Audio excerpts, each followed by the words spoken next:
Hey everybody, it's Dr. D. Happy Sunday. I've gotten a moment to kind of steal away from family and my dear ones to share with you a Living Greater post. And so I know I've said in the past that I would post every Sunday, and it just has not worked out that way. Maybe I should have said I'll post every Sunday in that season, or something like that. I totally admire colleagues around me that have a consistent day and time that they post and share with you. I think that's marvelous. I've not gotten to that point, so I'll share at will. So Living Greater, I wanted to talk to you today about purpose triggers. Practice responding to triggers. We normally say that, and we allude to very negative triggers, but there are purpose triggers. There are things that move you, and it's moving you because it's a part of your purpose to respond to that. You've been called and you've been equipped to respond to that. So a few quick examples for me, and you take them and kind of marinate on what is it that moves you so that you can start responding to that in an effort to fulfill your purpose, to make your life count with the days that you have on earth. So three, I think I wrote down at least three things that are purpose triggers for me. One, I love to celebrate spiritual awakenings. I'm triggered to celebrate when I see spiritual awakenings, but I'm also moved and triggered when I see the lack thereof. My great-grandmother would probably call spiritual awakenings being born again. My theology continues to evolve, and so I think there are some other ways that I yet practice what it means to be born again. But to be able to wake up to the greater sense, or a greater sense of who you are, your purpose in the world. I love teaching, encouraging, and inspiring that. So that's what I do consistently on Sundays when I'm teaching face to face. This is Facebook, but you know what I mean. Offline. During our ministry time from 2 to 3. So I love encouraging the spiritual waking up, the ongoing waking ups that we have an opportunity to experience. I got hooked on something that Israel Houghton said when we were recording with him several years ago. It's a one-liner that he said in a song. Weeping may endure for a night, but joy comes in the morning. And then he said, morning happens whenever you wake up. I love that. I'm so in love with that one-liner. That was several years ago. I don't know, maybe 10, 15 years ago now. But I love that one-liner. I love helping people to wake up. And it can happen at any time. To wake up from oppression, depression. To wake up from your past. To wake up and live a life of wholeness, fullness, a life full of purpose, and so on. Love that. So you see me being triggered, sometimes celebrating that, or to speak and help people pursue that more so. I'm also triggered by injustice.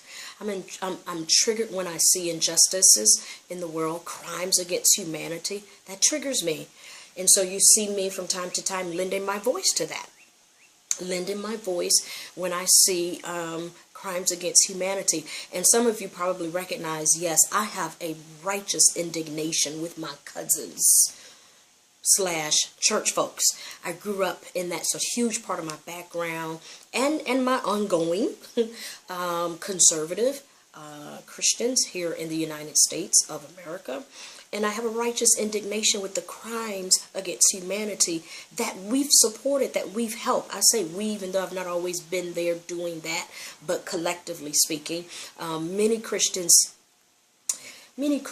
carry on right now as if they are victims, as if they are living in Rome, enduring the Roman persecution. No, you that I'm talking to, you're in the United States of America. You actually are a part of the power structure that never speak up first.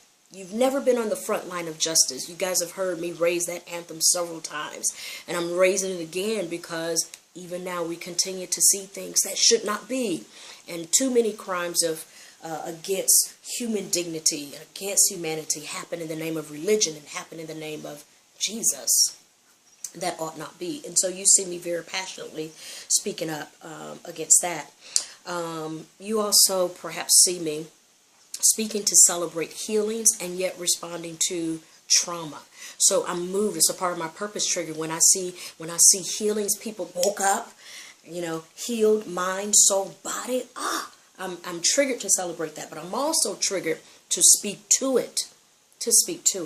to speak to it, whether that's sexism, that goes back to injustices, but also the trauma thereof, child abuse, domestic violence. All of these are different traumas. So many different things. If I start naming, I feel like I'm going to leave something out if I do that. But I see people 50, 60, 70, 80 years old living out trauma. In fact, it's what I'm speaking on today when I get to the ministry.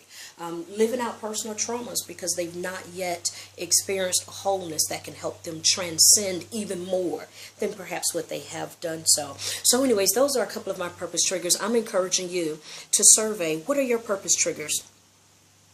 What are you called to speak to? What are you called to speak to in the earth? I recently listened to a podcast that really, it was really the voice of millennials, Generation Y. We've got Generation I right now getting ready to speak, but Generation Y was listening to some voices, and it was really interesting. I tweeted about it, so you can also go to my Twitter page, but a podcast that talked about how, particularly spiritual gatherings, we're doing more hurt than harm. We don't have safe spaces for people to come and spiritually grow. So I'm moved by all these different things. But anyways, you survey your triggers and live out your purpose in the earth. You're called. You're needed. Live out your purpose in the earth. I'm pursuing mine. I want you to pursue yours. As always, you can come and visit us if you're in the Tampa Bay area on Sundays from 2 to 3 p.m. Go to our website. Our information is there. GreaterLovesYou.com. Greater, Greater, loves with an SUYOU.com. Take care, everybody. Pay attention to your purpose triggers. It's why you're here.